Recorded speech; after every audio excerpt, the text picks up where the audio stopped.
بسم اللہ الرحمن الرحیم الحمد للہ رب العالمین والصلاة والسلام علی رسولہ الکریم وعلی آلہ واصحابہ اجمعین وعلی کل من تبعہم بإحسان الی یوم الدین۔ اللہ تبارک و تعالیٰ کا فضل و کرم ہے کہ اس نے ہمیں اپنی زندگی میں ایک اور رمضان عطا فرمایا، اور اس کا بیشتر حصہ گزر چکا اور آج اس کا آخری جمعہ ہے۔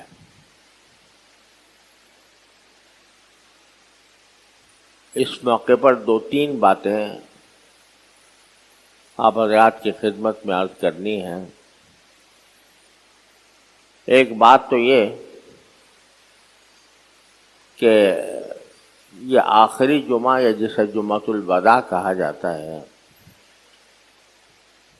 اس کے شریعت میں کوئی الگ سے احکام نہیں ہے۔ بعض حضرات جمعۃ الوداع کے سلسلے میں کہتے ہیں کہ جمعۃ الوداع کے اندر فلاں طرح کی نماز پڑھیں، اس میں پہلی اس میں یہ پڑھیں وہ پڑھیں۔ ایسی کوئی چیز قرآن و سنت سے ثابت نہیں ہے۔ البتہ اس لحاظ سے بے شک ایک مسلمان کے لیے اس کی اہمیت بڑھ جاتی ہے کہ رمضان کا مہینہ جا رہا ہے اور اب کم از کم اس سال کسی آدمی کو رمضان کا کوئی اور جمعہ نصیب نہیں ہوگا۔ رمضان ہو اور پھر جمعہ بھی ہو، رمضان پورا مہینہ ہی مبارک اور جمعہ کا دن ہفتے میں اللہ تعالیٰ نے مبارک دن رکھا ہے، دونوں جمع ہو جائیں تو اس کی فضیلت بے شک اپنی جگہ ناقابل انکار ہے، اور اس لحاظ سے انسان کے لیے ایک لمحہ فکریہ ہے کہ پتہ نہیں اگلے سال مجھے رمضان ملے یا نہ ملے، رمضان کا جمعہ نصیب ہو یا نہ ہو۔ اس لحاظ سے اس کی بے شک ایک اہمیت ہے، لیکن اس کی کوئی الگ عبادت مقرر نہیں ہے جیسے بعض لوگوں نے مشہور کر رکھا ہے۔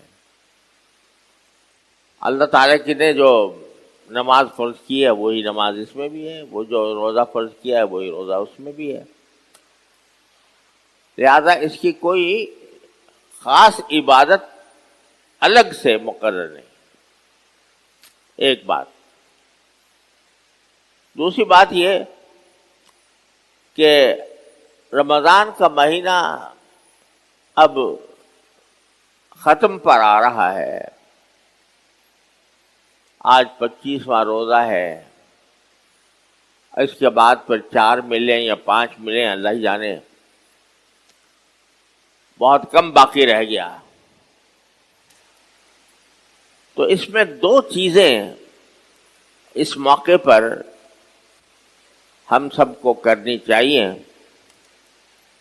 اور یہ صرف اسی سے موقع سے متعلق نہیں ہے، بلکہ جب بھی اللہ تبارک و تعالی اپنی کسی عبادت کی توفیق عطا فرمائے تو بندے کے کرنے کے دو کام ہیں۔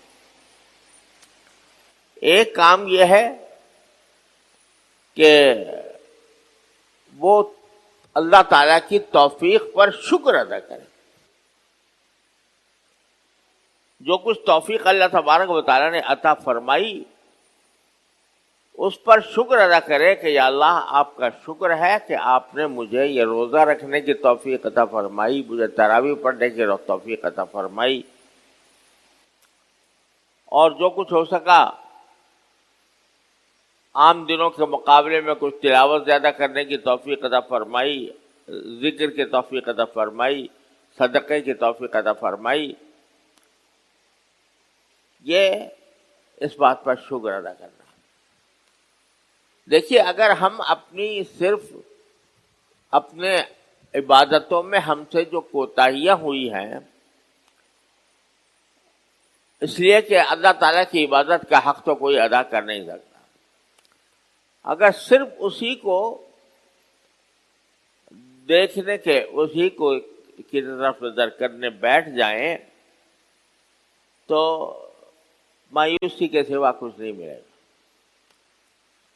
لیکن یہ دیکھو کہ الحمدللہ جن کو توفیق ہوئی روزہ رکھنے کی، جن کو توفیق ہوئی تراویح پڑھنے کی، جن کو توفیق ہوئی راتوں کو جاگنے کی، جن کو توفیق ہوئی اعتکاف کرنے کی، یہ اللہ تعالیٰ کی خاص نعمت ہے جو ان کو حاصل ہوئی، اس پر شکر ادا کرنا چاہیے۔ اللہ بچائے ایسے بھی لوگ ہیں دنیا میں کہ ان کو پتہ ہی نہیں چلتا کہ کب رمضان آیا تھا اور کب چلا گیا۔ ان کے گھر میں رمضان داخل ہوتا ہی نہیں۔ رمضان داخل نہ ہونے کے معنی یہ کہ نہ سحری ہوتی ہے، نہ افطار ہوتا ہے، نہ تراویح ہوتی ہے، نہ اللہ تعالیٰ کی طرف دھیان ہوتا ہے۔ اللہ تعالیٰ محفوظ رکھے۔ الحمدللہ اللہ تعالیٰ نے ہمیں ان میں سے نہیں بنایا، بلکہ توفیق بخشی روزہ رکھنے کی، تراویح پڑھنے کی، قرآن کریم کی تلاوت کی، جو کچھ بھی توفیق ہو گئی اللہ تعالیٰ کا شکر ہے۔ تو یہ موقع ایک تو اللہ تعالیٰ کا شکر ادا کرنے کا ہے کہ اس نے ہمیں رمضان کی دولت عطا فرمائی۔ دوسرا یہ موقع استغفار کا بھی ہے کہ جو نعمت اللہ نے عطا فرمائی تھی اس سے جتنا فائدہ ہمیں اٹھانا چاہیے تھا اتنا ہم نے اٹھایا نہیں، اس لیے کہ نہ رمضان کا حق ادا پایا، نہ روزوں کا حق ادا ہو پایا، نہ تراویح کا حق ادا ہو پایا، بلکہ ہم نے بہت سے اوقات غفلت میں گزار دیا۔ اس پر اللہ تعالیٰ سے استغفار۔ ایک تو اللہ کی دی ہوئی توفیق کی ناشکری نہ کرنی چاہیے، جب اس نے توفیق دی ہے تو اس کا شکر ادا کریں کہ آپ نے ہمیں اپنے فضل و کرم سے رمضان المبارک بھی عطا فرمایا اور اس میں کچھ تھوڑا بہت اپنی بساط کے مطابق عبادت کی بھی توفیق بخشی۔ لہذا آج دونوں کام کرنے چاہیے، اللہ تعالیٰ کا شکر بھی اور اپنی کوتاہیوں پر استغفار بھی۔ ایک رجحان ہمارے معاشرے میں اکثر پایا جاتا ہے کہ جو کچھ چھوٹی موٹی عبادت کرنے کی توفیق ہو جاتی ہے اس کی ناقدری کرتے ہیں کہ بھئی ہم نے کیا نمازیں پڑھی، کیا روزے رکھے، یہ تو اٹھک بیٹھک کر لی، روزہ جو ہے ویسے ہی اپنا پیٹ خالی کر کے گزار لیا، جو حقیقت تھی روزے کی وہ ہم نے حاصل نہ کی، وغیرہ وغیرہ۔ تو یہ ساری باتیں مایوسی کی باتیں، اور مایوسی کا دروازہ اللہ نے اور اللہ کے رسول صلی اللہ علیہ وسلم نے بند کیا ہے۔ لہذا ہر وقت مایوسی کی باتیں نہیں کرنی چاہیے کہ بھئی ہم کیا ہیں، ہم سے روزہ کیا لکھا، ہم نے مایوسی کی باتیں ہر وقت نہ کرنی چاہیے۔ نبی کریم سرور دو عالم صلی اللہ علیہ وسلم جب صحابہ کرام کو کسی بات کا حکم دیتے تھے تو اس میں ترہیب سے زیادہ ترغیب کا پہلو ہوتا تھا، یعنی آمادہ کرنے کا، ہمت بڑھانے کا۔ تو ہمت گھٹانے کے بجائے ہمت بڑھانے کی بات کرنی چاہیے۔ یہ اللہ آپ نے جو توفیق دی ہے، بہت سو کو نہیں ملی تھی آپ نے ہمیں دے دی، ہم آپ کا شکر ادا کرتے ہیں۔ البتہ جو کوتاہیاں ہم سے ہوئی اللہ ہم اسے مغفرت مانتے ہیں۔ تو دو چیزوں کو جمع کر لینا چاہیے، اور یہ ہر عبادت کے اندر کرنا چاہیے، روزے میں بھی رمضان میں بھی۔ تیسری بات جو ذرا خطرناک ہے لیکن ایک مسلمان کے لیے بڑا قابل تنبیہ ہے، قابل غور ہے، وہ کیا ہے؟ وہ ایک حدیث میں آتا ہے کہ نبی کریم صلی اللہ علیہ وسلم ایک مرتبہ خطبہ دینے کے لیے تشریف لائے جمعہ کا، تو آپ کے منبر مبارک کی 3 سیڑھیاں تھیں۔ ایک سیڑھی پر آپ نے قدم رکھا اور قدم رکھ کر فرمایا آمین، کوئی دعا نہیں کی لیکن آمین کہا۔ دوسری سیڑھی پر قدم رکھا، وہاں پر بھی آمین فرمایا، اور تیسری سیڑھی پر قدم رکھا، وہاں پر بھی آمین فرمایا۔ بعد میں لوگوں نے پوچھا کہ آپ نے کس بات پر آمین فرمایا؟ تو نبی کریم صلی اللہ علیہ وسلم نے فرمایا کہ میرے سامنے جبریل آ گئے تھے اور جبریل امین علیہ السلام نے کچھ دعائیں کی، ان دعاؤں پر میں نے آمین کہا۔ اب آپ اندازہ لگائیے کہ دعائیں کس نے کی؟ جبریل امین علیہ السلام نے۔ آمین کس نے کہی؟ سید الاولین والآخرین صلی اللہ علیہ وسلم نے۔ اور وقت کون سا ہے؟ جمعہ کا۔ جمعہ کا بھی کون سا؟ جس پر خطبہ دینے کے لیے رسول کریم صلی اللہ علیہ وسلم تشریف لا رہے ہیں۔ تو اس دعا کے قبول ہونے میں ایک مسلمان کو کوئی شک نہیں ہو سکتا، یقیناً قبول ہو گیا، لیکن وہ ہے خطرناک۔ وہ یہ ہے کہ نامراد ہو وہ شخص، یہ دعا کی جبریل، نامراد ہو وہ شخص کہ جس نے اپنے والدین کو بڑھاپے کی حالت میں پایا اور وہ اپنے گناہوں کی مغفرت نہ کرا سکا۔ یعنی اس کے والدین بوڑھے تھے اور ان کی خدمت کر کے وہ جنت کما سکتا تھا، اپنے گناہوں کی مغفرت کرا سکتا تھا، لیکن بوڑھے والدین کی خدمت نہ کی، بے توجہی میں وقت گزار دیا اور وہ مغفرت نہ کر سکا۔ ایسے شخص کو فرمایا کہ وہ نامراد ہو وہ شخص۔ جبریل دعا کر رہے ہیں نبی کریم صلی اللہ علیہ وسلم۔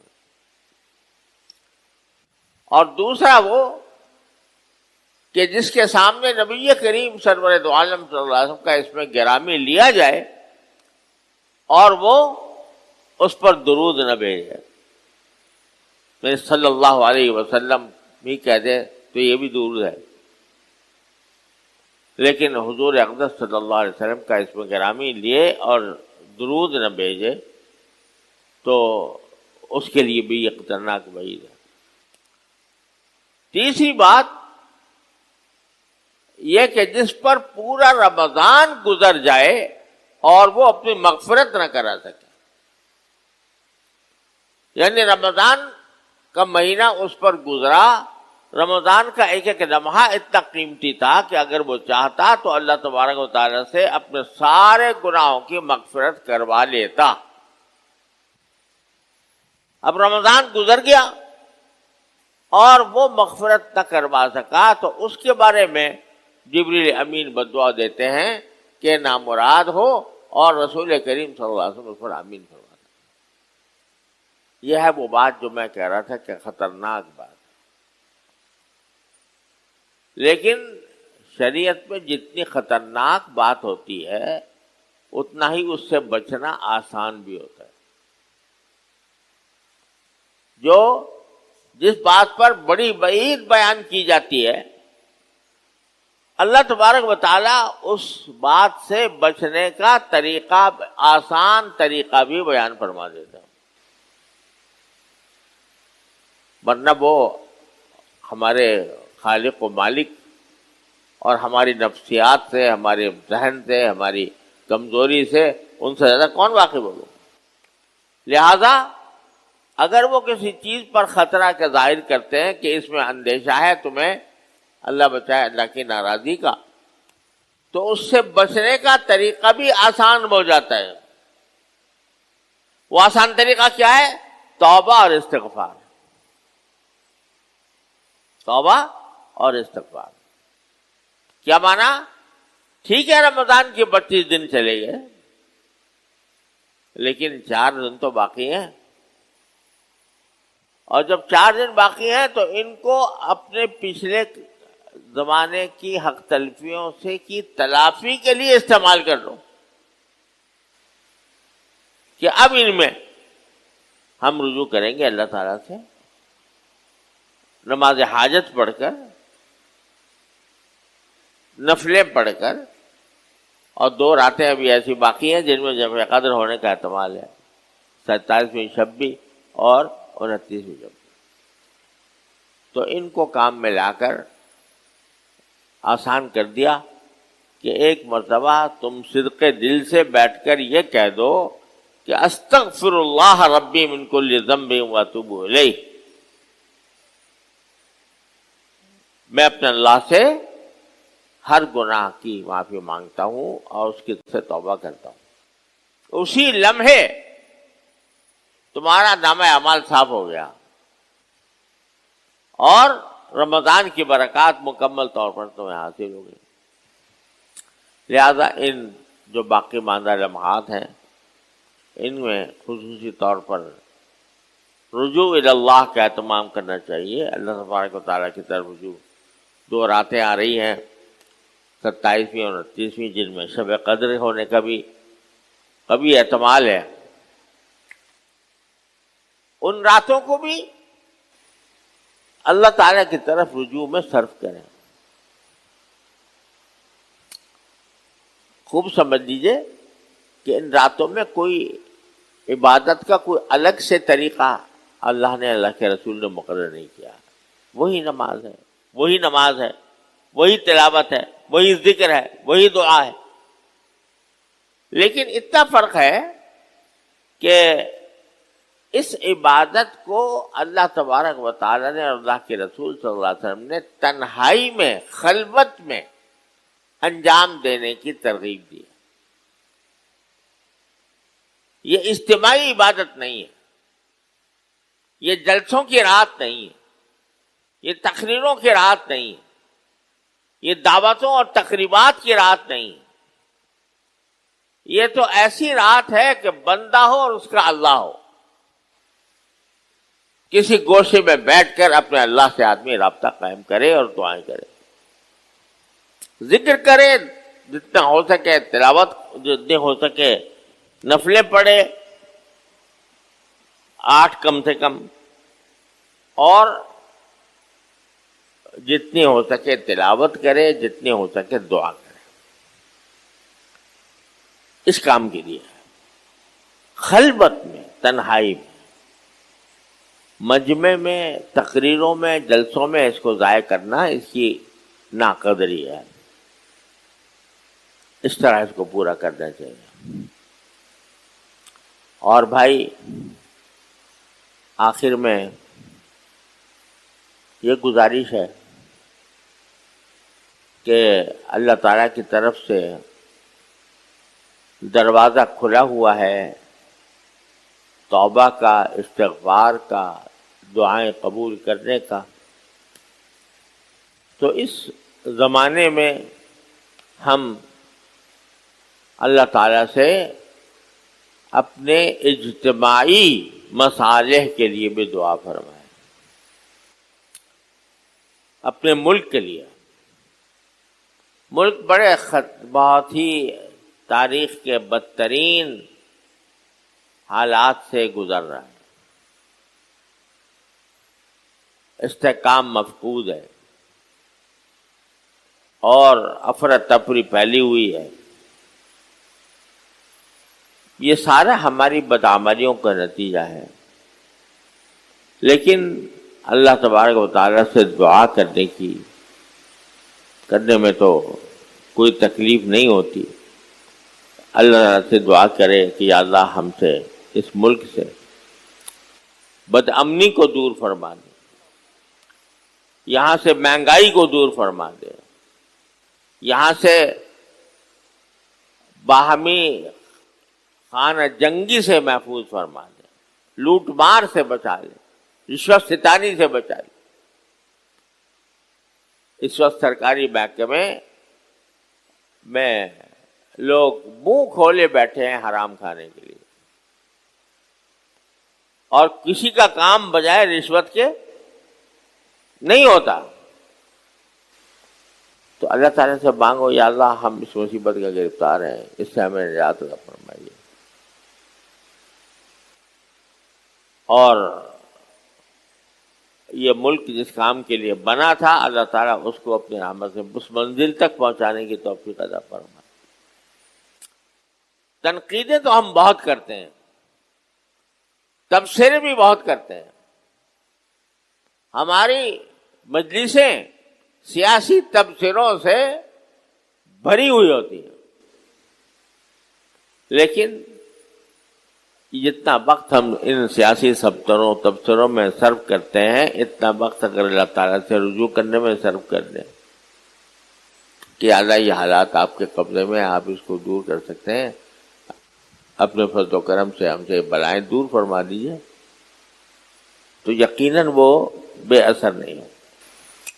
اور اسی میں ہر جمعہ کو میں عرض کرتا ہوں کہ فلسطین میں جو کچھ ہو رہا ہے وہ ہمارے دل کا ایک بہت بڑا زخم ہے،